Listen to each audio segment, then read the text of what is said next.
নিয়মিত হোমিওপ্যাথি বিষয়ক কন্টেন্ট পেতে হোমিও স্টাডির সাথে থাকুন। পালসিটিলা নাইগ্রিক্যান্স। ডক্টর সুমাইয়া যথার্থই বলেছেন যে পালসিটিলা নিয়ে আলোচনা করতে গেলে অনেক নাটকীয় বিষয় আসে, বা সেরকম সেইভাবে পালসিটিলা আলোচনা করার মতো মেজাজে আমি নাই। সো আজকে কিছু বিষয় আমরা বলি যেটা আসলে এগুলো আসলে পালসিটিলার গুরুত্বপূর্ণ একটা দিক। আমি যেটা ব্যক্তিগতভাবে ভাবে মনে করি, আমাকে যদি দীর্ঘ কোনো আলোচনার জন্য আহ্বান করা হয় এবং অনুরোধ করা হয় গরম কাতর একটা ওষুধ নিয়ে আলোচনা দিয়ে আমি যেন শুরু করি, তাহলে আমি প্রথমেই বেছে নেব পালসিটিলা। পালসিটিলা নাইগ্রিক্যান্স নামক ওষুধটি। এর কারণ, মানব সৃষ্ট ভূমিষ্ঠ হওয়ার পর থেকে শুরু করে জীবনের শেষ মুহূর্ত পর্যন্ত পালসিটিলা ওষুধটির প্রয়োগ ক্ষেত্র থাকে, আর এটির অধীন রোগী বেশ গরম কাতর। আমরা সবাই ওইসব শিশুদের চিনি যারা দেখতে অনেক মিষ্টি স্নেহময়, যাদের পাতলা বা লালচে লালচে বা বাদামি রঙের রেশমি চুল আছে, পাতলা স্বচ্ছ ত্বক ও গভীর সমুদ্র জলের মতো নীল দুটি চোখ আছে। নীল চোখ অবশ্য আরো বেশ কয়েকটি ওষুধের রোগীর মধ্যে আছে, তবে পলসিটিলা শিশু এই কান্না করে আবার পরক্ষণেই হাসে। এরা কান্না করার সময় দুই হাতে দুই চোখ রগড়াতে থাকে, ফুপিয়ে কান্না করে। সাধারণভাবে আমরা এই ধরনের শিশুদের পালসিটিলার অধীন বলে মনে করে থাকি বা আমরা জেনে আসছি।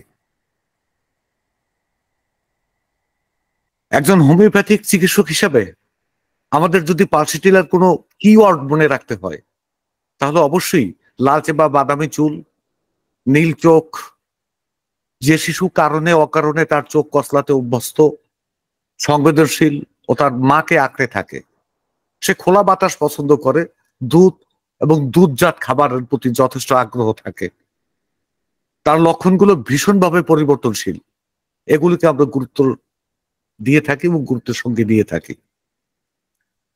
পালসিটিলার শিশু খুবই সাধারণ এবং শাশ্বত বা চিরন্তন শিশুর প্রতীক বহনকারী শিশু। আমরা যেমনটা বলেছিলাম ফসফরাসের ক্লাসে, শিশু সম্পর্কে আমাদের অবশ্যই মনে আছে। ফসফরাসের শিশু প্রসঙ্গে আমরা বলেছিলাম দে আর ইটার্নাল চাইল্ড, অর্থাৎ শাশ্বত শিশু। আমরা পলসিটিলার শিশুকেও বা পলসিটিলার শিশুর ক্ষেত্রেও প্রায় ওই ধরনের শাশ্বত বৈশিষ্ট্য সমূহ আমরা পেয়ে থাকি। তবে পলসিটিলার শিশু ফসফরাসের শিশুর মধ্যে যথেষ্ট পার্থক্য রয়েছে। আমি বরং পলসিটিলার শিশুকে সাধারণ প্রথাগত শিশু সুলভ বৈশিষ্ট্যপূর্ণ চিরন্তন শিশু হিসাবে বলতে অভ্যস্ত, বা আমি এটা বলি।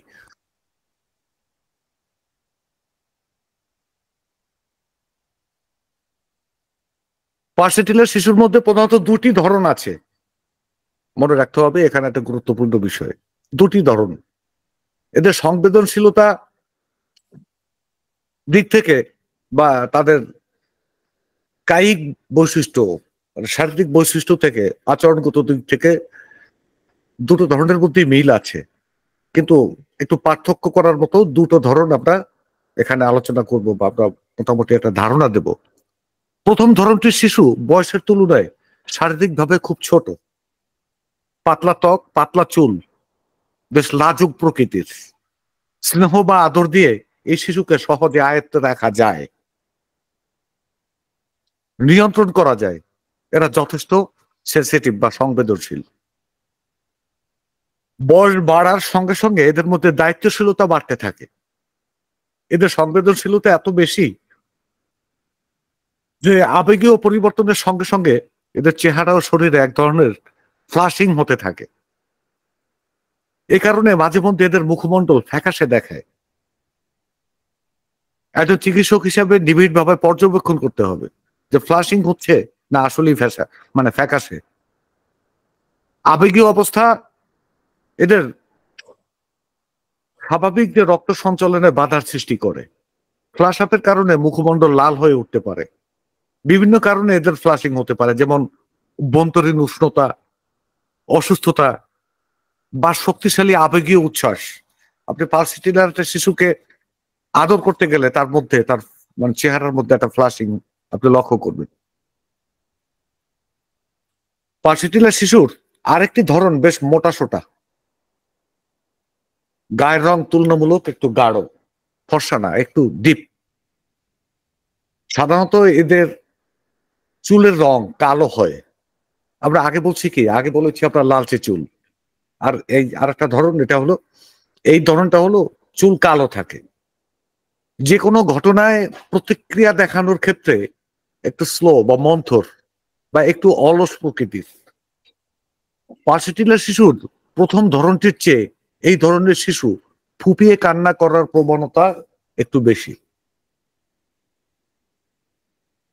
এরা একটু ক্রন্দনশীল, কিন্তু লাউডলি না, ঘ্যান ঘ্যান করে না, কিন্তু কান্নাটা ফুপিয়ে করে, অভিমানী। আমরা যদি পালসিটিলার যে কোনো একটি ধরনের প্রতি মনোযোগী হই, যে এইটা পালসিটিলা, তবে অন্য একটি ধরন আমাদের ভাবনা থেকে সরে যেতে পারে। সো আমাদের পালসিটিলার শিশুর দুটি ধরন সম্পর্কেই একদম পরিষ্কার ধারণা রাখতে হবে। পালসিটিলার উভয় ধরনের শিশুর মধ্যে একটা ক্ষেত্রে মিল পাবো আমরা, বা মিল পাই, তা হলো উত্তাপ বা গরমের প্রতি ভীষণ সেন্সিটিভিটি বা সংবেদনশীলতা। পালসিটিলার সব রোগীতেই উত্তাপ বা গরমে বেশ সংবেদনশীলতা আছে। সব ধরনের রোগীর গরমে সে দুর্বল হয়ে পড়ে, অধিকতর দুর্বল, কর্মক্ষমতা হারিয়ে ফেলে। পালসিটিলার শিশু গরমে তার জীবনের স্বাভাবিক ছন্দটা হারাই ফেলায়, তার স্বভাবসুলভ উজ্জ্বলতা ম্লান হয়ে আসে। সুতরাং আমরা পালসিটিলাকে মূল্যায়নের ক্ষেত্রে গরম বা উষ্ণতাকে প্যারামিটার হিসেবে ধরতে পারি। উষ্ণতায় সে তার জীবনের যে সাবলীল যে গেইটি বা চলন বা সাবলীল যে ছন্দ, এই ছন্দটা হারাই ফেলায়। হোমিওপ্যাথিক ওষুধ পালসিটিলা তৃণভূমিতে জন্মানো অ্যানিমন পালসিটিলা নাইগ্রিকান্স নামক উদ্ভিদ থেকে তৈরি করা হয়। উদ্ভিদ বিজ্ঞানীদের মতে এটি র্যানানকিউলিসিয়া পরিবারের একটা উদ্ভিদ। র্যানানকিউলিসিয়া পরিবারের 2500-রও বেশি উদ্ভিদ রয়েছে বলে ধারণা করা হয়, সেটাও কনফার্ম না, 2500-রও বেশি হতে পারে। পালসিটিলা ওষুধটি পালসিটিলা নাইগ্রিকান্স নামে পরিচিত। আমরা যেটা মানে ব্যবহার করি, এটা পালসিটিলা নাইগ্রিকান্স নামে পরিচিত। এছাড়া এই উদ্ভিদটি উইন্ড ফ্লাওয়ার নামেও বেশ পরিচয় আছে কোনো কোনো দেশে, কোনো কোনো অঞ্চলে, বা আমরাও এটা সর্বনাম ব্যবহার করে থাকি, উইন্ড ফ্লাওয়ার। হোমিওপ্যাথিতে পালসিটিলা নাইগ্রিকান্স ছাড়া পালসিটিলা নাটালিয়ানা নামেও একটি ওষুধ, অপ্রচলিত একটি ওষুধ আছে। এই ওষুধটা পাওয়া যায়, আমার কালেকশনে আছে। পালসিটিলা নাইগ্রিকান্স উদ্ভিদটি মধ্য ও উত্তর ইউরোপের সমভূমি এবং চারণভূমিতে জন্মায়। ইউরোপের কোনো কোনো এলাকায় এটি উইন্ড ফ্লাওয়ার নামে পরিচিত। পালসিটিলা নাটালিয়ানাকে আমেরিকান পালসিটিলাও বলা হয়ে থাকে, এটা আমেরিকার।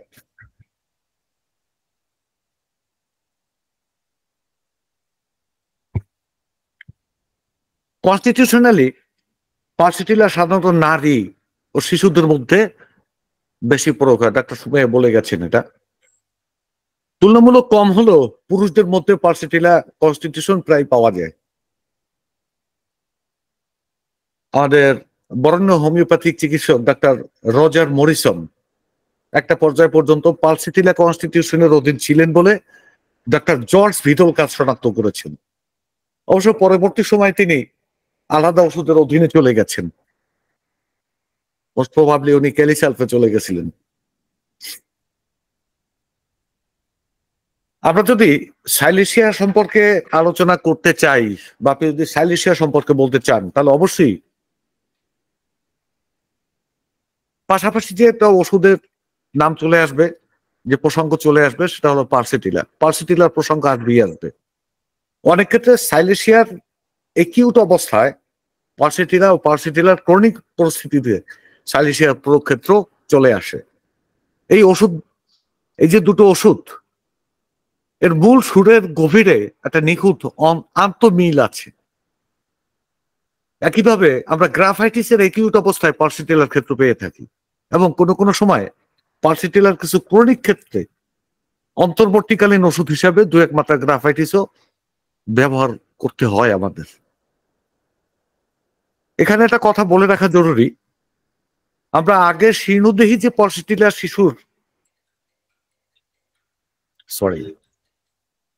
শীর্ণদেহী যে পালসিটিলার শিশুর কথা বলেছিলাম, আকারে ছোট হয়, এক পর্যায়ে ক্রনিক অবস্থায় এদের অধিকাংশ শিশু সাইলেশিয়ায় পরিণত হয়। তা দেখেন আপনার পালসিটিলার ক্রনিক সাইলেশিয়া। সাইলেশিয়া কোন ধরনের শিশুগুলা যায়? সাধারণত যে সমস্ত পালসের শিশু ছোটবেলা থেকে শীর্ণদেহী, তারা ক্রনিক অবস্থায় সাইলেশিয়া যেতে পারে। আর পালসিটিলার স্থূল প্রকৃতির বা স্থূল দেহের অধিকারী যে শিশু ক্রনিক অবস্থায় কেলি পরিবারের কোনো না কোনো ওষুধ, বিশেষ করে কেলি সালফে পরিণত হতে পারে। আবার এদেরই একটা অংশ যারা স্থূল দেহের অধিকারী, বয়স বাড়ার সঙ্গে সঙ্গে ধীরে ধীরে গ্রাফাইটিসে রূপান্তরিত হতে পারে। তাহলে কি সাইলেশিয়ার ক্রনিক আমরা পেলাম, পালসিটিলার ক্রনিক পেলাম, সাইলেশিয়া কেলি গ্রুপের যে কোনো একটা রিমেডি হতে পারে, স্পেসিফিকলি কেলি সালফ, আর গ্রাফাইটিসে রূপান্তরিত হতে পারে। আমরা সবাই কম বেশি জানি কেলি সালফিরিকামের ঠিক আগের অবস্থাটি পালসিটিলার। এর মানে হলো পালসিটিলার ক্রনিক অবস্থায় কেলি সালফিরিকামও গুরুত্বপূর্ণ ভাবে প্রযোজ্য হতে পারে বা হয়। কেউ কেউ আরো কয়েক ধাপে গিয়ে কেলি সালফিরিকামকে ইরিটেবল পালসিটিলাও বলে থাকেন। ইরিটেবল পালসিটিলা দীর্ঘদিনের নিবিড় পর্যবেক্ষণে আমার কাছে প্রতীয়মান হয়েছে, এটা আমার ব্যক্তিগত মতামত, আপনাদের গ্রহণ করতে হবে এমন বাধ্যবাধকতা নাই, তা আমার মতামতটা আমি বলছি। শুধু কেলি সালফিরিকাম না, বরং কেলি পরিবারের প্রতিটি ওষুধের সঙ্গে পালসিটিলার একটা নিবিড় একটা সম্পর্ক আছে। এটা কেউ বলেনি, বাট আমার আমার যে অবজারভেশন, সেই অবজারভেশন থেকে আমি বলছি। আজকের আলোচনায় আমরা এইসব বিষয়ে টুকটাক খুঁটিনাটি বিষয়ে তুলে ধরব। আমি আলোচনা সহজ ও বোধগম্য করার জন্য আমার একজন রোগীর চিকিৎসা সংক্রান্ত বিষয় বর্ণনা করব এখন এই পর্যায়ে। আবার আজকে ওই রোগীটার ছবি দেখানোর কথা ছিল, কিন্তু আমি আসলে ওইভাবে প্রস্তুতি নিতে পারিনি। আমার চেম্বার থেকে এসে ফুট করে বসে গেছি, কিছু গুছগাছ করতে পারিনি। ওর ছবিও আজকেই আমি সংগ্রহ করেছিলাম।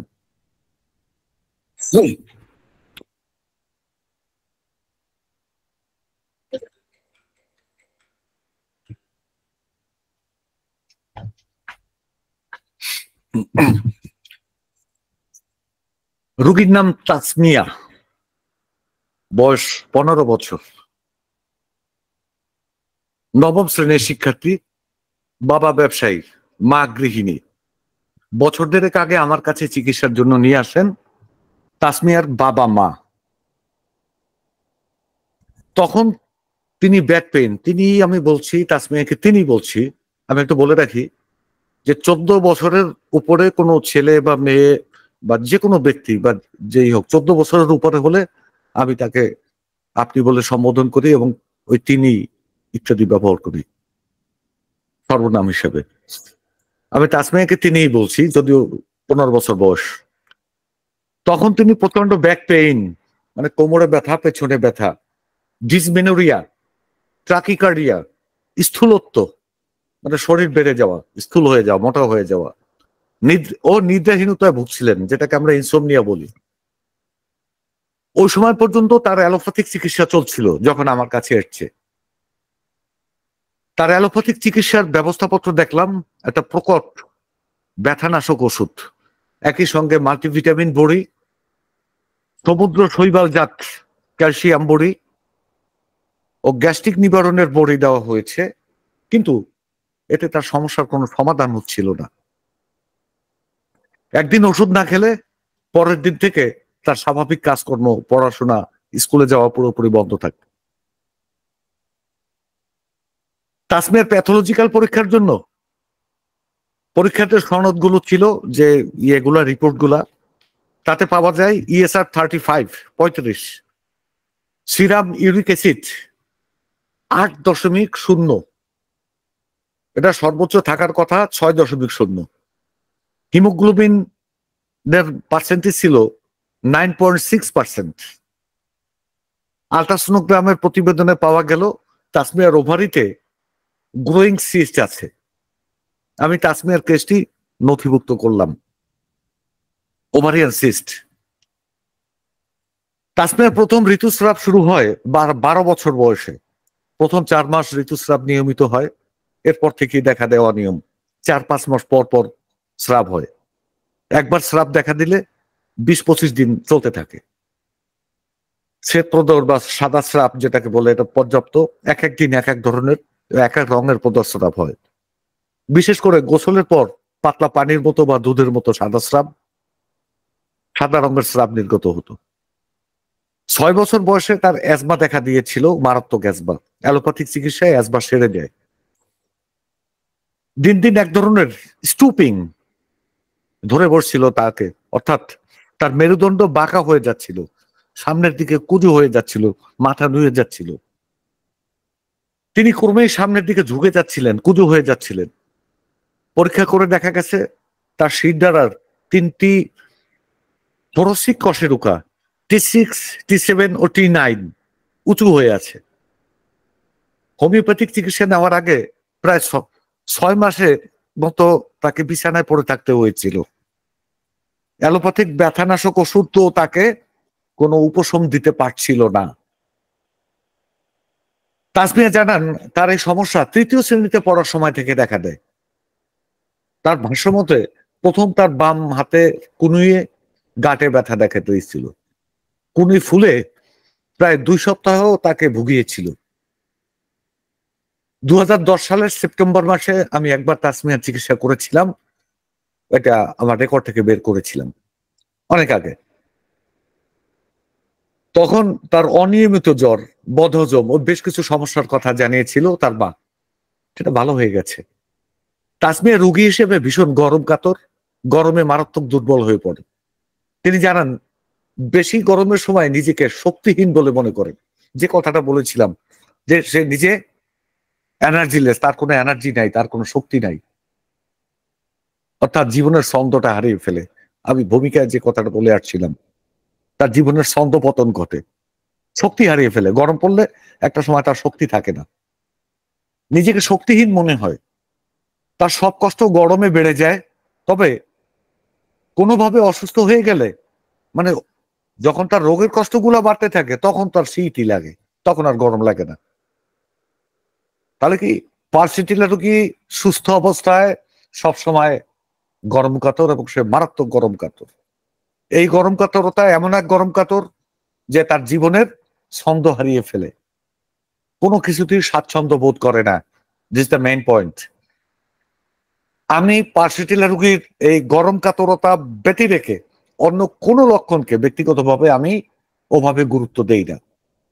তবে অসুস্থ অবস্থায় তিনি গরম কাতর নাও হতে পারেন, তার শীত কাতরতা দেখা দিতে পারে।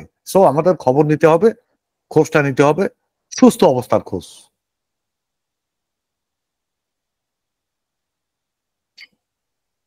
আমি তাসমিয়ার জন্য পালসিটিলা M4 থেকে M10 পর্যন্ত ব্যবস্থা দিয়েছিলাম। শুরুতে পালসিটিলা চমৎকার কাজ করছিল, কিন্তু আমার প্রত্যাশা যেভাবে ছিল সেইভাবে আমি ফলটা পাচ্ছিলাম না। এক পর্যায়ে পালসিটিলা তার কাজ করা বন্ধ করে দিল, কাজ ছেড়ে দিছে, কাজ আর হচ্ছে না। আমি নতুন করে আবার তার কেস টেকিং করলাম, দেখলাম পালসিটিলার অধীনেই ছিলেন তিনি। তাসমিয়া পালসিটিলারই রোগী। পালসিটিলা আর কোনো কার্যকারিতা দেখাচ্ছে না, তা ঠিক আছে, কিন্তু রোগী হিসাবে সে কমপ্লিট পালসিটিলা। দ্বিতীয়বার কেস টেকিং এ আমি তার মধ্যে, তাসমিয়ার মধ্যে কেলির কিছু লক্ষণ পেয়েছিলাম, কিন্তু তাও পুরোপুরি কেলিকে নির্দেশ করছে বলে নিশ্চিত হতে পারছিলাম না। আমি সিদ্ধান্ত নিলাম যে না, এভাবে হবে না, তাসমিয়ার বাবা ও মায়ের কেস টেকিং করতে হবে। এরপর তাসমিয়ার জন্য ওষুধ নির্বাচন করব, যেহেতু কাছাকাছি ছিল। তাসমিয়ার বাবাকে আমি একজন নাক্স ভূমিকা রোগী হিসাবে শনাক্ত করলাম, কনস্টিটিউশনাল নাক্স ভূমিকা। আর তার মা কোষ্টিকামের হুবহু কার্বন কপি। আমি তাসমিয়ার দ্বিতীয় রেমেডি হিসেবে নির্বাচন করলাম কেলি কার্বনিকাম। এখন প্রশ্ন আসতে পারে, আমি তাসমিয়াকে কেন কেলি কার্বনিকামের কথা চিন্তা করলাম এবং সেটা নির্বাচন করলাম? একটা বিষয় মনে রাখতে হবে, বাবা মা দুজনের মধ্যে কেউ যদি কেলি পরিবারের কোনো ওষুধের অধীন হন, তাহলে তাদের সন্তানদের চিকিৎসার কোনো না কোনো পর্যায়ে কেলির একটা প্রিপারেশন লাগবেই লাগবে, কেউ এড়াতে পারবেন না। আবার বাবা মা এদের কেউ যদি কনস্টিটিউশনাল নাক্স ভূমিকার রোগী হন, তবে দেখবেন তাদের সন্তানদের মধ্যে কেউ কেউ কেলি গ্রুপের কোনো ওষুধ বা অরাম মেটালিকামের রোগী হয়ে যায়। অরাম মেটালিকাম লাগবে অথবা কেলি গ্রুপের কোনো না কোনো একটা প্রিপারেশন লাগবে। অরামের কোনো প্রিপারেশন না হয় কেলির একটা প্রিপারেশন। এটা আমার অভিজ্ঞতা থেকে বলছি, আপনারা এটা একটু যাচাই করবেন।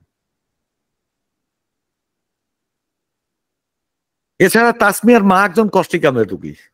আমরা জানি কোষ্টিকাম তো কেলি পরিবারভুক্তই একটা ওষুধ। যাই হোক, সবচেয়ে গুরুত্বপূর্ণ বিষয় হলো, আমরা আগেই বলেছি যে পলসেটিলার যেসব শিশু স্থূল প্রকৃতির, বয়স বাড়ার সঙ্গে সঙ্গে তাদের কেউ কেউ কেলি পরিবারের কোনো না কোনো ওষুধের অধীন চলে যেতে পারে। তাসমিয়ার ক্ষেত্রে কি এমন হয়েছিল? আমি মনে করি হয়েছিল। তাহলে এখানে প্রশ্ন আসতে পারে, তাসমিয়া তো কেলি সালফিউরিকাম হতে পারতেন, কেন পালসেটিলার সঙ্গে খুব কাছাকাছি সম্পর্ক কেলি সালফিউরিকামের। অবশ্যই তিনি পালসেটিলা হতে পারতেন, কিন্তু হন নাই। সরি, কেলি সালফিউরিকাম হননি। কেলি সালফিউরিকাম যদি হতেন, তাহলে বিবর্তিত হলে তাসমিয়ার মধ্যে এই ওষুধটির অনেকগুলো লক্ষণ আমরা পেয়ে যেতাম কেলি সালফিউরিকাম সদৃশ, কিন্তু তেমন কোনো লক্ষণ ছিল না। কেলি পরিবারের প্রায় সবগুলো ওষুধ, কেলি বাইক্রোম বলেন, ওই কেলি সালফিউরিকাম বলেন, কেলি আর্সেনিকাম বলেন, সবগুলো ওষুধের স্পষ্ট লক্ষণ আপনি পাবেন, ইভেন কোষ্টিকামেরও। আমরা সবাই জানি, এবং আমি আগের একটা ক্লাসে ডাক্তার জেমস টাইলার কেনকে উদ্ধৃত করে বলেছিলাম, কেলি কার্বনিকামের রোগীকে পর্যবেক্ষণ করা কঠিন এবং কেলি কার্বনিকাম ওষুধটি পড়ে বোঝাও কঠিন। আপনি বই পড়েও বুঝতে পারবেন না। ডাক্তার কেন বলেছেন কেলি কার্বনিকাম ওষুধটি সচরাচর ব্যবহৃত হওয়া উচিত, কিন্তু এটি সচরাচর ব্যবহৃত হয় না, কারণ এটি একটি জটিল ও গোলমেলে ওষুধ। এতে অনেকগুলো পরস্পর বিরোধী লক্ষণ আছে। আমরা বেশিরভাগ সময় যে ওষুধগুলির স্পষ্ট কোনো লক্ষণ খুঁজে পাই না, কেলি কার্বনিকামের মধ্যে অন্যতম একটা ওষুধ। দেখেন, আমি কিছু লক্ষণ পেয়েছি কেলি কার্বনিকামের। আমি নিশ্চিত হতে চেষ্টা করেছি যে কেলির লক্ষণ আছে, কেলির অন্য কোনো প্রিপারেশন যদি এখানে প্রযোজ্য হতো তাহলে লক্ষণগুলো স্পষ্ট থাকতো, কিন্তু সেই লক্ষণ আমি পাচ্ছি না। So I have to decide strictly যে কেলি পরিবারের কিন্তু কোনো লক্ষণ পাচ্ছি না, আমাকে নির্বাচন করতে হলো। আমি চিন্তা করলাম তাকে আমি কেলি কার্ব, কেন কেলি কার্ব ওরকম একটা ক্যামোফ্লাস করা ওষুধ, ছদ্মবেশ নিতে পারে, সে লক্ষণগুলো প্রকাশ করে না। যাই হোক, কেলি কার্বনিকাম তাসমিয়ার ক্ষেত্রে অভাবনীয় ফল দিয়েছিল, চমৎকার রেজাল্ট দিছে। তাসমিয়ার সমস্যাগুলো পর্যায়ক্রমে সেরে উঠতে থাকলো, কিন্তু তার মাসিক ঋতুস্রাব বন্ধই থাকলো। এক পর্যায়ে তার পুরাতন অ্যাজমাটা আবার ফিরে আসছে। ও সে অ্যাজমাটা ফিরে আসার একটা কারণ ছিল, কজেশনটা হলো পাঙ্গাস মাছ খাইছে।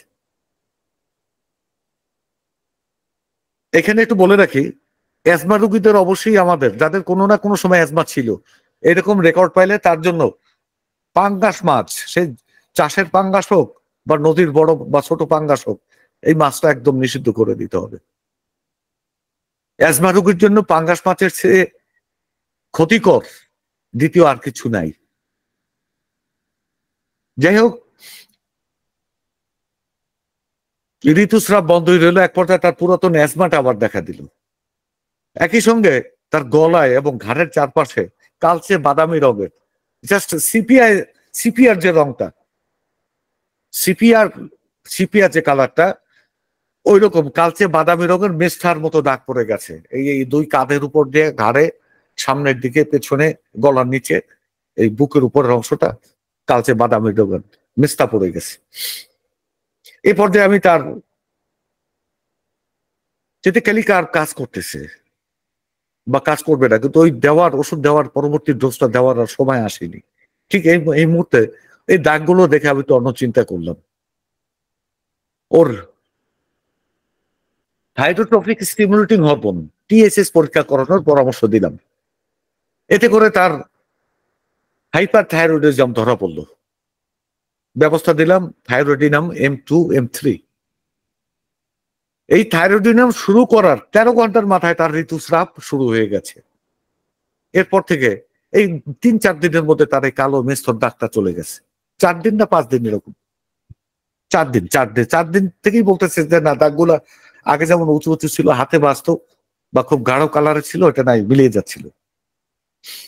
ক্রমান্বয়ে তার অবস্থা উন্নতির দিকে যাচ্ছিল। এখনো উন্নতির দিকে আছে, এখন অন্য ওষুধ চলছে ওর। আজকেও এসেছিল আমার কাছে, ওর কেসটা আমি এই জন্য নিলাম। যাই হোক, পালসিটিলা এই যে 13 ঘন্টায় ঋতুস্রাব শুরু হলো, থাইরয়েডিনাম, তাই দেখেন যে অবস্থাটা কি, যে আমরা কোথায় শুরু করলাম, তার পালসিটিলা দিয়ে, সেখান থেকে আমাদের ক্যালিকার্বে যেতে হলো, সেখান থেকে আবার ঘুরে আমাদের থাইরয়েডিনাম দিতে হলো। আবার আমি ক্যালিকার্বে ব্যাক করেছি এবং তাসমিয়া ভালো আছে, আমি আশাবাদী ও সম্পূর্ণ ঠিক হয়ে যাবে। ওহো, আর একটা কথা, ও যে মানে স্টুপিং দেখা দিচ্ছিল, ওই যে কুজু হয়ে যাচ্ছিল, ও যে হাড়গুলো বেরিয়ে যাচ্ছিল, মানে যথাস্থানে না থেকে, ওটা ঠিক হয়ে গেছে, সে সোজা হয়ে দাঁড়াতে পারে। আমরা ওর কেসটা পরবর্তীতে আরো কোনো পর্বে প্রয়োজনীয় ভিডিও সহ ওর সাক্ষাৎকার আমরা দেব। পালসিটিলার সঙ্গে সাইলেশিয়ার তুলনা আমরা প্রায় প্রতিটি বই দেখি, প্রত্যেকটা বই আছে সাইলেশিয়ার তুলনা, কিন্তু অনেক ক্ষেত্রেই ওষুধ দুটির তুলনা করতে গিয়ে তালগোল পাকিয়ে ফেলা হয়েছে বলে আমার কাছে মনে হয়। যেমন বলা হয়ে থাকে সাইলেশিয়া একটি গরম কাতর ওষুধ, পক্ষান্তরে পালসিটিলা গরম কাতর ওষুধ, পক্ষান্তরে সাইলেশিয়া অন্যতম একটি শীতকাতর রেমেডি। আসলে কি তাই? এটা আমি কিছুতেই মনে করি না। কেননা একটু আগেই আলোচনা করেছি আমরা, অসুস্থতার সময় পালসিটিলা শীতকাতরতা দেখাতে পারে। আবার কোনো কোনো ক্ষেত্রে সাইলেশিয়াও তার বিশেষ বৈশিষ্ট্য শীতকাতরতা হারিয়ে ফেলে। বিশেষ করে সাইলেশিয়া রোগী যখন টিউবারকুলার কন্ডিশনে চলে যায় এবং সেটা একটু ডিপে চলে যায়, তখন তার শীতকাতরতা হারিয়ে ফেলে, এটা আমি দেখেছি। তারা অস্থির হয়ে যায় এবং মনে করে গরমটাই আমার কষ্টকর, যদিও ভেতরে ভেতরে শীতকাতরতা থাকে। তার স্বভাব সুলভ মাথায় ঠান্ডা লাগা বা মাথায় শীত বেশি লাগা, এই জিনিসগুলো থাকে, কিন্তু গরমে অস্থির হয়ে যায়। তো এই গরম কাতরতা শীত কাতরতা দিয়ে সাইলেশিয়ার সাথে পালসিটিলার তুলনা করা যাবে না।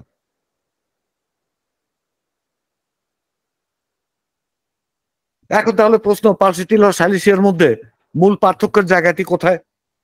আমি মনে করি পালসিটিলা ও সাইলেশিয়ার মূল পার্থক্যের বিষয় হচ্ছে যার যার মানসিক অটলতার উপর, স্থির থাকার উপর, মেন্টাল স্টেটটা। একজন অটল থাকেন মানসিকভাবে, আর একজন মানসিকভাবে অটল থাকতে পারেন না, এই ব্যবধান এইটুকু। আপনি যদি একজন পালসিটিলাকে সামান্য চাপ সৃষ্টি করেন, তিনি তার অবস্থান থেকে সরে দাঁড়াবেন এবং আপনার দেওয়া সিদ্ধান্ত অনায়াসে গ্রহণ করবেন। তিনি আপনার তুলে ধরা যুক্তিগুলো সহজেই মেনে নেবেন, কোনো কিছু না বুঝেই মেনে নেবেন। অর্থাৎ তিনি তার সিদ্ধান্তে মানসিকভাবে স্থির এবং অটল থাকতে পারলেন না। পক্ষান্তরে একজন সাইলেশিয়া আপনার প্রতি যথেষ্ট মনোযোগী হবে, আপনাকে মনোযোগ দিয়ে শুনবেন, আপনার দৃষ্টিভঙ্গি বুঝতে চেষ্টা করবেন। তিনি তাৎক্ষণিকভাবে আপনার মতামতের সঙ্গে দ্বিমত পোষণ করবেন না। So much diplomatic. আপনার মতামত প্রত্যাখ্যান করবেন না, কিন্তু চূড়ান্তভাবে তিনি ওই বিন্দুতেই চলে যাবেন, সেই পয়েন্টেই চলে যাবেন যেখানে তিনি ছিলেন।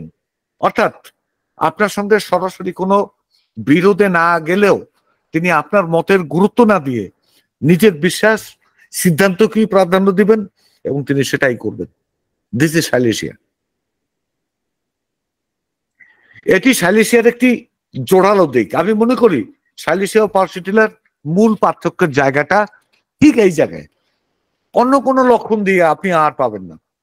ঠিক এই জায়গার পার্থক্যটা যদি আপনি বের করতে পারেন, দেন আপনি বুঝতে পারবেন this is সাইলেশিয়া and this is pulsatilla. এবং আমাদের এইভাবে বুঝতে হবে, এছাড়া কোনো উপায় নাই। আপনি বর্তমান সময় যে জটিল সময়, এই সময় আপনার লক্ষণ লক্ষণ সমষ্টি কিনোট ইত্যাদি অনেক সময় কাজে লাগে না। আবার কাজে লাগে, কিন্তু বেশি অনেক সময় আমি দেখি আমরা ফেল করি। যদিও পালসিটিলা বেশ আবেগপ্রবণ, তবুও কোনো কোনো সময় তিনি খুব খিটখিটে জেদি হতে পারেন। বিশেষ করে জীবনের প্রতিটি পট পরিবর্তনের সময় পালসিটিলা বেশ খিটখিটে স্বভাবধারী হন। জীবনের পট পরিবর্তন কি? বয়সন্ধিক্ষণ, ওই শৈশব থেকে বাল্যকালে, বাল্যকাল থেকে কৈশোরে, কৈশোর থেকে যৌবনে, প্রত্যেকটা পট পরিবর্তনের সময়, ইভেন কি তার স্ট্যাটাস বদলানোর ক্ষেত্রেও সে এরকম খিটখিটে হয়ে যেতে পারে। একজন পালসিটিলা প্রথম যখন কর্মজীবনে প্রবেশ করেন, প্রথম দিকে কয়েক মাস বা বছর খানেক তিনি খিটখিটে মেজাজ নিয়ে থাকতে পারেন। আমরা সাইলেশিয়ার রোগীর ব্যাপারে বলেছিলাম অত্যন্ত জেদি প্রকৃতির। পালসিটিলাও একই রকম জেদি হন, তবে এইখানেও একটা পার্থক্য। তবে তা কেবল তার নিজের নিরাপত্তার ব্যাপারে। সাইলেশিয়া যে কোনো আদর্শিক ব্যাপারে ফাইট দিতে পারে, আর পালসিটিলার ফাইটটা হয় শুধুমাত্র নিজেকে সার্ভাইভ করার ব্যাপারে। এটাই হওয়া উচিত, কারণ এটা প্লান্টস, উদ্ভিদ জগৎ থেকে আসছে, সে নিজেকে সার্ভাইভ করবে। তার আদর্শিক ব্যাপারটা এখানে মুখ্য বিষয় না। পালসিটিলার রোগী আবেগীয় দিক থেকে বেশ শক্তিশালী অবস্থানেও থাকতে পারেন, বিশেষ করে তিনি যদি স্বাস্থ্যবান হন এবং যখন তার রোগ লক্ষণগুলো দৈহিক পর্যায়ে থাকে। তাহলে কি পালসিটিলার রোগ লক্ষণগুলো যখন ফিজিক্যাল অর্থাৎ দৈহিক পর্যায়ে থাকে, তখন তিনি আবেগীয় দিক থেকে খুব স্ট্রং হতে পারেন। তিনি সহজে কাঁদেন, কেঁদে তিনি শান্তি পান। যে কোনো অবস্থা বা পরিস্থিতির সঙ্গে মানিয়ে নিতে পারা তার একটি চমৎকার সামর্থ্য থাকে। তিনি বিনয়ী, নম্র, পরিবর্তনশীল। তিনি চান কেউ তাকে সান্ত্বনা দিক, সান্ত্বনায় তিনি শান্ত হন, এটা উপভোগ করেন। আমরা পালসিটিলাকে ক্রন্দনশীল বলে থাকি। আমি একটি বিশেষ বিষয় পালসিটিলার অনেক রোগীর মধ্যে পেয়েছি। পালসিটিলার নিজে ইচ্ছা করে কাঁদতে পারেন, তাকে কাঁদতে বললেই কাঁদতে পারেন, বা নিজে চাইলেই কাঁদতে পারেন। অনেক সময় তিনি খুব নাটকের স্বভাবের, ড্রামাটিক, যে অভিনয় করতে গিয়ে যে কাঁদতে পারেন যারা কি, অনেক সময় তিনি নিজে থেকে ইচ্ছা করে কাঁদেন। তিনি কাঁদেন এই কারণে যে কাঁদলে তিনি ভালো থাকেন, ভালো অনুভব করেন। চমৎকার জিনিস। যে কোনো ধরনের কান্নার পরে তিনি ফ্রেশ অনুভব করেন, তার মাথা থেকে সমস্ত বোঝাগুলো নেমে যায়। এবং এই ধরনের আক্ষেপ যদি কেউ করে, আমি একটু কাঁদার সুযোগ পেতাম, কান্না করতে পারতাম, আমার মাথা থেকে বোঝা নেমে যেত। মেবি পালসিটিলার আরেকটি কারণে ইচ্ছা করে কাঁদেন। তিনি কান্না করার মাধ্যমে অন্যের আবেগকে আকৃষ্ট করেন। তার কাছে সম্পর্ক অনেক বেশি গুরুত্বপূর্ণ। তিনি তার সর্বস্ব দিয়ে সম্পর্ক দৃঢ়ভাবে ধরে রাখতে চান। দেখেন মজাটা কোথায়। আমরা এর আগে ক্লাসে বলেছিলাম, বিশেষ করে নেট্রাম পরিবারের কয়েকটা ওষুধ নিয়ে যখন আমরা আলোচনা করছিলাম, বারবার ওই আলোচনায় বারবার আমাদের সামনে একটা বিষয় চলে এসেছে, সেটা হলো পারস্পরিক সম্পর্ক। নেট্রামের মূল সুর হলো পারস্পরিক সম্পর্কের রসায়নে বাধা। এদিক থেকে পালসিটিলা নেট্রামের অনেকটা কাছাকাছি একটি রিমেডি। তবে প্রতিটি ওষুধই নিজস্ব স্বাতন্ত্র্য বজায় রাখে। আমি দেখেছি, এটা আমার এক্সপেরিয়েন্স, সম্পর্ক তৈরির ক্ষেত্রে পালসিটিলা অনেক সময় নাছোড়বান্দা হন। উনি টার্গেট করছেন ওনার সাথে আমি সম্পর্ক তৈরি করব, বা একটা কমিউনিকেশন তৈরি করব, তার সাথে একটা রিলেশনশিপ বিল্ড আপ করবো। তিনি সম্পর্ক স্থাপনের জন্য আপ্রাণ চেষ্টা করে যান। প্রেমের একটা সম্পর্ক গড়ে তোলার ক্ষেত্রে অপরজন যতক্ষণ পর্যন্ত তার বাধ্য না হন, ততক্ষণের পার্সিটিলা হাল ছাড়েন না। আমরা পুরো হোমিওপ্যাথিতে সম্পর্ক গড়ার ক্ষেত্রে এমন নাসুরবান্দা আরো একটা ওষুধ পাই, নেট্রাম ফসফরিকাম। তবে দুটির বৈশিষ্ট্য আলাদা। আমি পরবর্তীতে নেট্রাম ফসফরিকামের একটা ক্লাস নেওয়ার চেষ্টা করব। এটা একটা গুরুত্বপূর্ণ ওষুধ, অবহেলিত ওষুধ, কিন্তু চমৎকার ফলদায়ক একটা ওষুধ। আমি তো মনে করি নেট্রাম ফসফরিকাম আমাদের হাতে না থাকলে আমরা অনেক কিছুই মিস করি। ওটা একটা ক্লাস নেওয়ার চিন্তা করব। এই যে চণ্ডীদাস রজকিনীর কাহিনী যদি কেউ শুনেন, চণ্ডীদাস এক রজকিনীর প্রেমে পড়ে গেছেন। উনি বলতে পারেন নাই, কিন্তু হাল ছাড়েন নাই, সাধনা করে গেছেন। 12 বছরের মাথায় রজকিনী জিজ্ঞেস করছে, ওই বসি বাইতেছিল, রজকিনী ওপারের ঘাটে কাপড় কাচে না উনি এপারে বসি বাইতেছেন। তা বললো, বসিতে কি মাছ ওঠে? বলে এই যে খোটা দিল, মানে খোট দিল মাছে। এই 12 বছর পর ওই একটা কথা হয়েছে। This is Natrum Phosphoricum. Natrum ফসফরিকামও প্রেমের ক্ষেত্রে, রিলেশনশিপের ক্ষেত্রে বিশাল সাধক, বিশাল স্টাডিয়াস, অধ্যবসায়ী, হাল ছাড়েন না। কিন্তু তারপরে কিছু বিষয় আছে, আমরা যখন ওই রিমেডিতে যাব তখন সেটা বলবো। পার্সিটিলার নারীদের মধ্যে কিশোরী বয়স এখানে তো খেয়াল করার বিষয়, বা আরো একটু বেশি বয়সে কোন কোন ক্ষেত্রে অশালীন আচরণ দেখা যেতে পারে, এলোমেলো চলাফেরা, বাছ বিচারহীন প্রেমের সম্পর্ক, ইভেন ফিজিক্যালি রিলেটেড হওয়া ইত্যাদিতে জড়াতে দেখা যেতে পারে।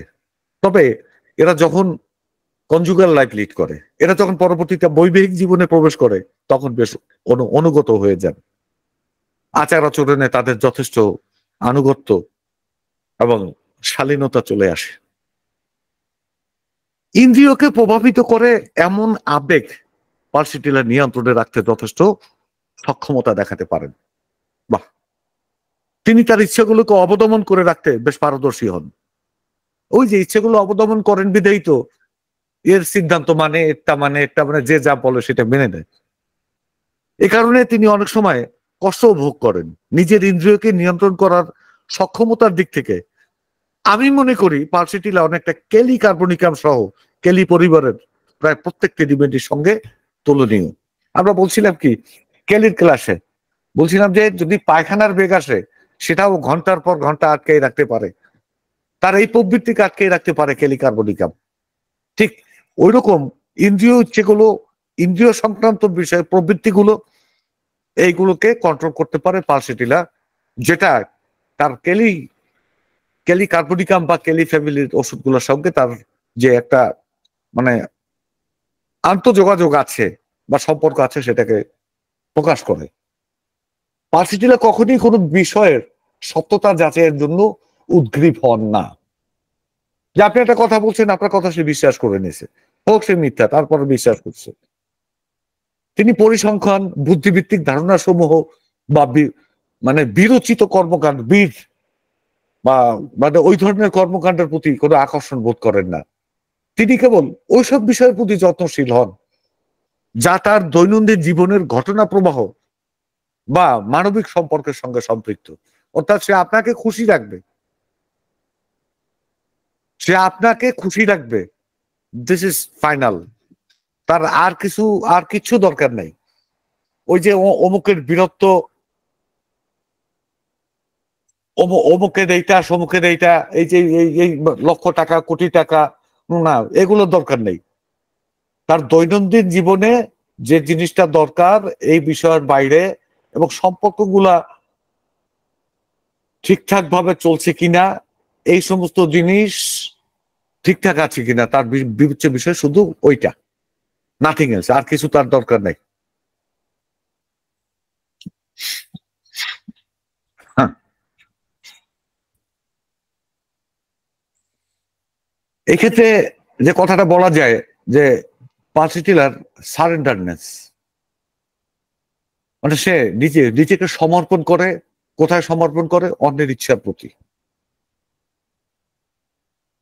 আমরা যে ওই একটা নজরুলের একটা গান আছে না, অরুণ কান্তি কে গো যোগী ভিখারি, নীরবে হেসে দাঁড়াইলে এসে প্রখরতে স্তব নেহারিতে নারী।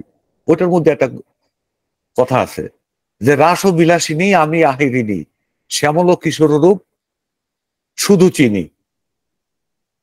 যে শুধুমাত্র রিলেশনশিপটাই আমি বুঝি, আমি আহিরি না, আহিরি একটা জাতি। যাই হোক, ঠিক ওরকম পালসিটিলার একটা চমৎকার পরিপূরক ওষুধ হলো ক্যালিসালফেরিকাম। আমরা আগে এই কথাটা বলেছি। পালসিটিলার ক্রনিক অবস্থায় কেলি পরিবারভুক্ত কোনো না কোনো ওষুধের অধীনে তিনি চলে যেতে পারেন। তবে বেশিরভাগ সময় দেখা যায় ক্যালিসালফেরিকামে পরিণত হন। আমরা পালসিটিলার, সাইলেশিয়া এবং ক্যালিসালফেরিকামের একটা চক্রও পেয়ে থাকি কোনো কোনো সময়। যেমন আমরা আগে বলেছিলাম কি সালফার ক্যালকেরিয়া লাইকোপোডিয়াম চক্র। ঠিক এখানে পালসিটিলা, সাইলেশিয়া এবং ক্যালিসালফেরিকাম একটা চক্র আমরা মাঝে মধ্যে পেয়ে থাকি। এই তিনটি ওষুধের মধ্যে ভীষণ আন্তঃমিল লক্ষণীয়।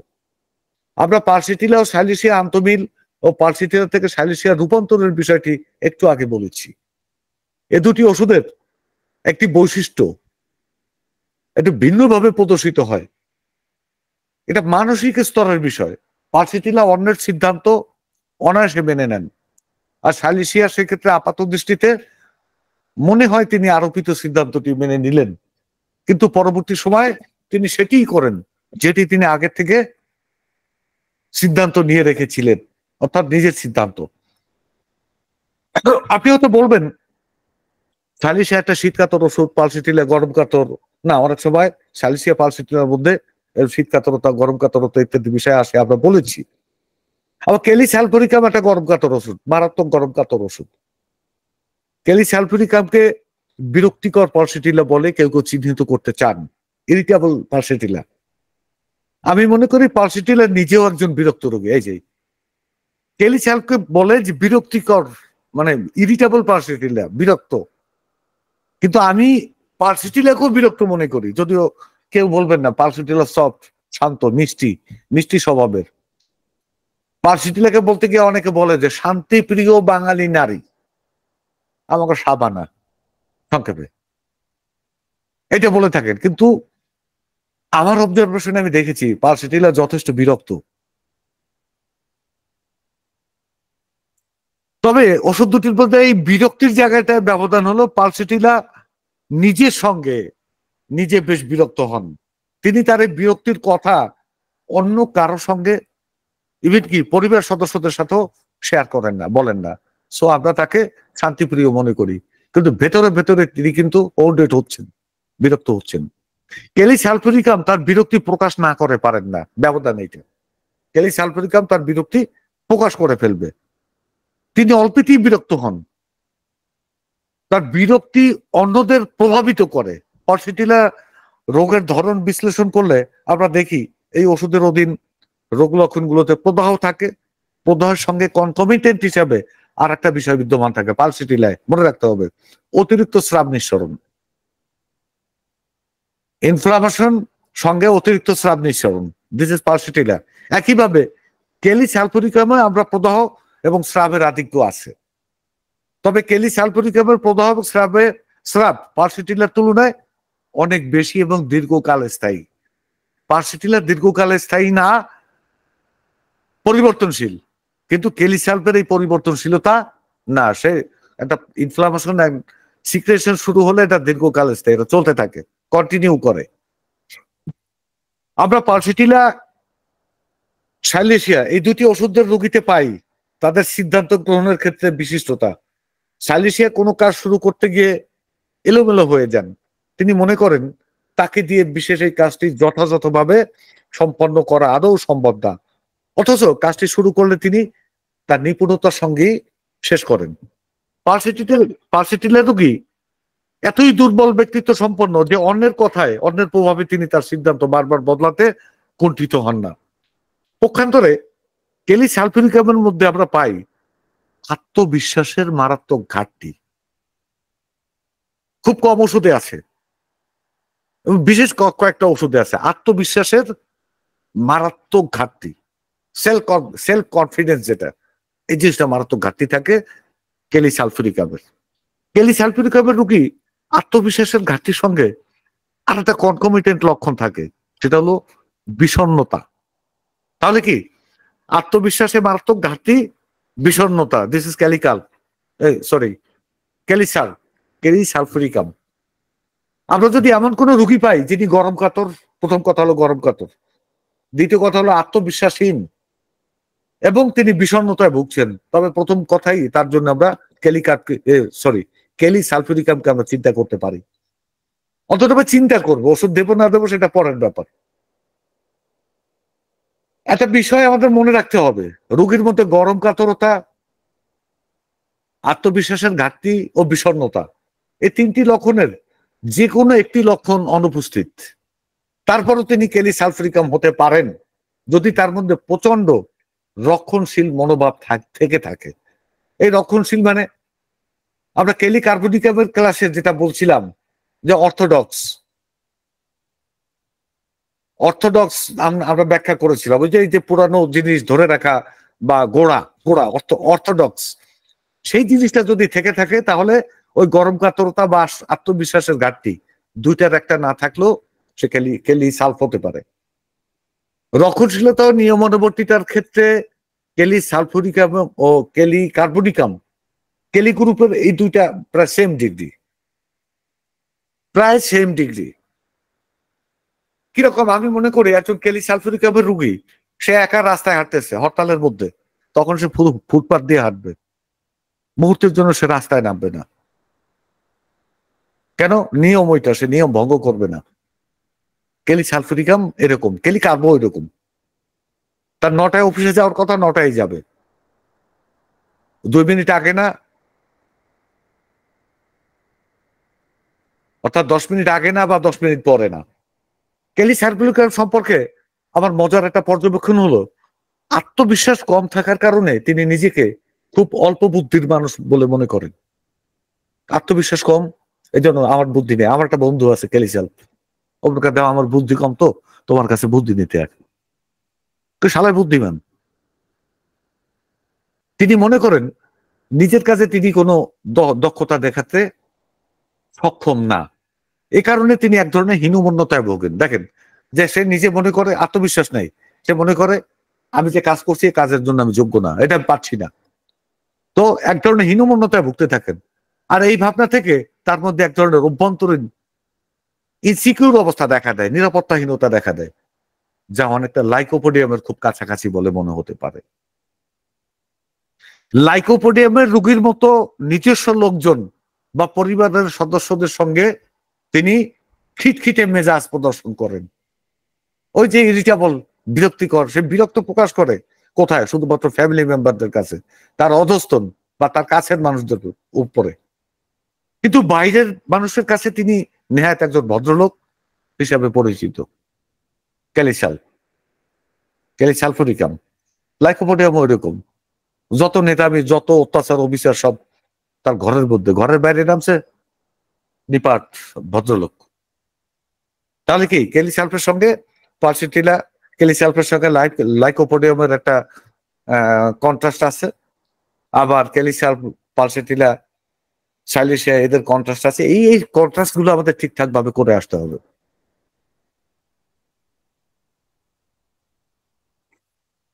পালসিটিলার উচ্চ মাত্রার যৌন আকাঙ্ক্ষা থাকতে পারে, তবে একটা বিষয় এক্ষেত্রে আমাদের স্পষ্ট মনে রাখতে হবে, পালসিটিলা একই সঙ্গে দৈহিক ও আবেগীয় দিক থেকে উচ্চ মাত্রার যৌনতা কামনা করেন, ফিজিক্যাল অ্যান্ড ইমোশনাল।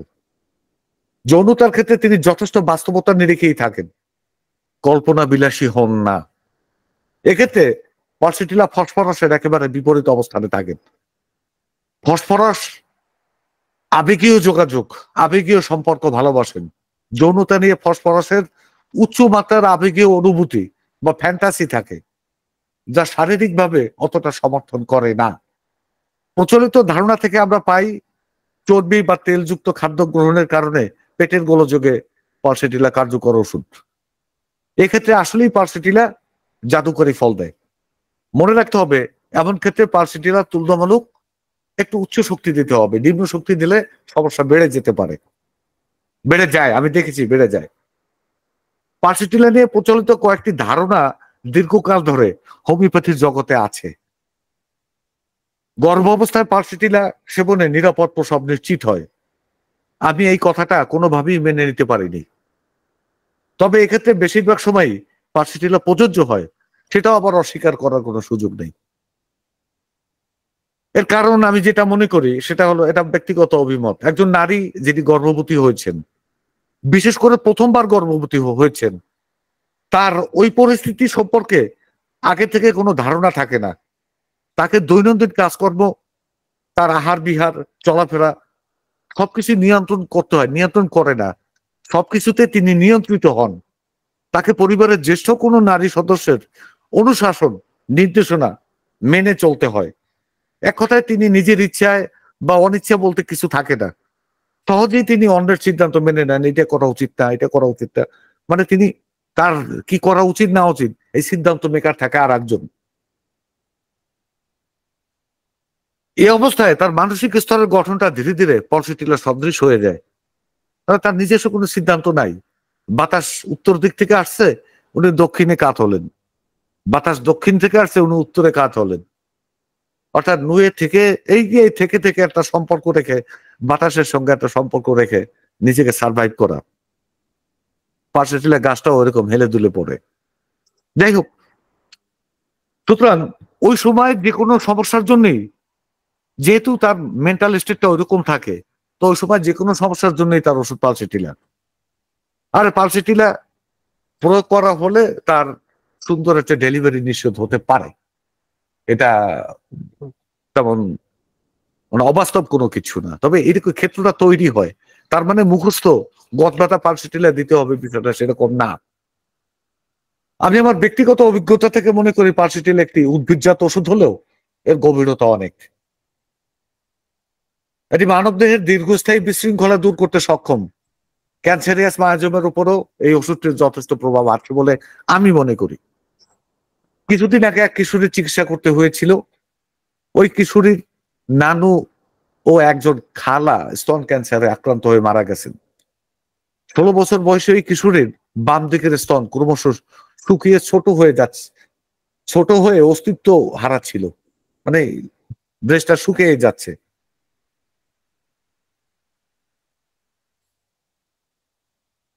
অ্যাট্রফি যেটাকে বলে। তার ঋতুস্রাব বন্ধ হলে উভয় স্তন থেকে, ঋতুস্রাব নিয়মিত হইতো, উভয় স্তন থেকে পাতলা দুধের মতো তরল পদার্থ নিঃসৃত হতো। এই নিঃসরণটা, এই পাতলা দুধ মানে যখন পিরিয়ড বন্ধ হয়ে যেত, তখনই তার এই স্তন থেকে দুধ সিক্রেশন হতো। এবং দুধটা এত বেশি, এতই বেশি যে তাকে 2-3 ঘন্টা পর পর তার পোশাক বদলাতে হতো। ডান স্তনে 3টি ফাইবার টিউমার দেখা দিয়েছিল।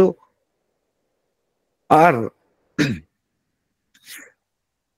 এর আগে ডিসমেনোরিয়া ভুগতেছিলেন এই সব ঝামেলা দেখা দেওয়ার আগে। যাই হোক, ওই কিশোরের চিকিৎসায় পালসিটিলা চমৎকার সহায়তা দিয়েছে। শুধুমাত্র পালসিটিলা তার সমস্যাগুলোর প্রায় শতকরা প্রায় শতভাগ, প্রায় প্রায় মানে সমাধান করে দিচ্ছে। আশ্চর্য হয়ে গেছি। পালসিটিলা একজন মা, প্রকৃত অর্থেই তিনি একজন মা।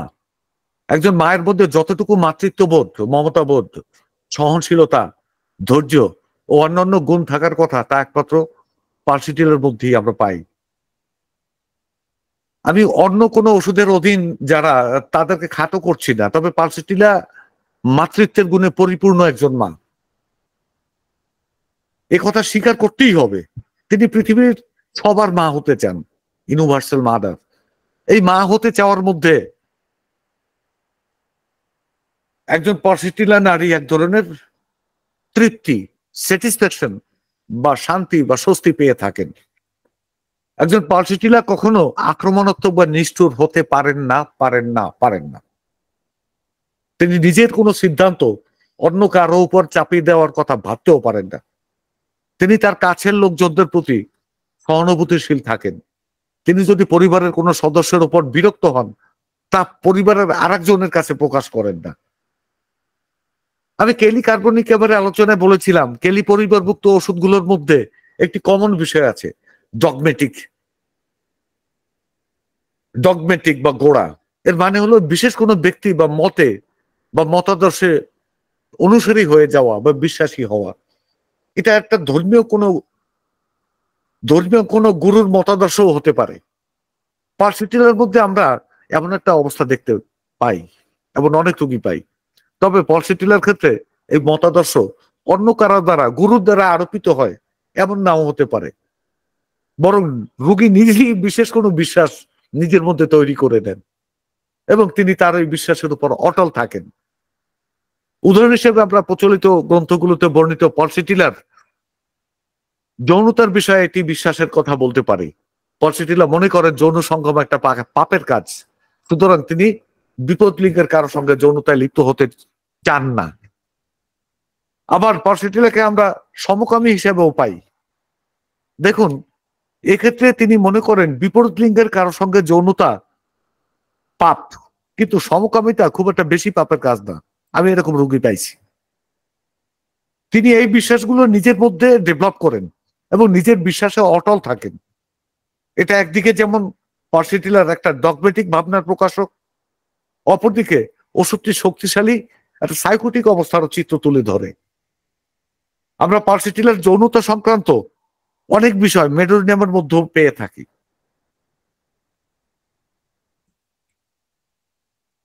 পরিণত বয়সে পার্সিটিলার মধ্যে এক ধরনের ধর্মীয় মনোবৃত্তি জেগে উঠতে পারে। এ সময় তিনি ধর্ম বিষয়ে যুক্তিহীন অন্ধ মতবাদ বিশ্বাস ও প্রকাশ করতে থাকেন। বেশিরভাগ সময়ই এই মতবাদগুলো তার মন গড়া মতবাদ বলে বিবেচিত হয়। তিনি কোনো আধ্যাত্মিক সম্প্রদায় বা আধ্যাত্মিক গুরুর প্রতি আকৃষ্ট হয়ে পড়েন। আমরা পার্সিটিলার মধ্যে, বিশেষ করে পার্সিটিলার নারীদের মধ্যে নিজ ধর্ম ত্যাগ করে অন্য কোনো ধর্ম বিশ্বাসের প্রতি আকৃষ্ট হওয়ার প্রবণতা পাই। যেসব নারী নিজ ধর্ম ত্যাগ করে অন্য ধর্ম গ্রহণ করেছেন, একটু যাচাই করলেই দেখবেন তারা প্রায় সবাই পার্সিটিলার অধীন। তাদের এই কর্মকাণ্ড পার্সিটিলার পরিবর্তনশীল মানসিকতা বা পরিবর্তনশীলতার নিদর্শন বহন করে, as well as psychotic condition.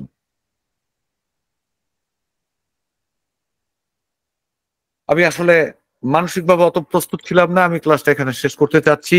সবাই ভালো থাকবেন। শুভরাত্রি।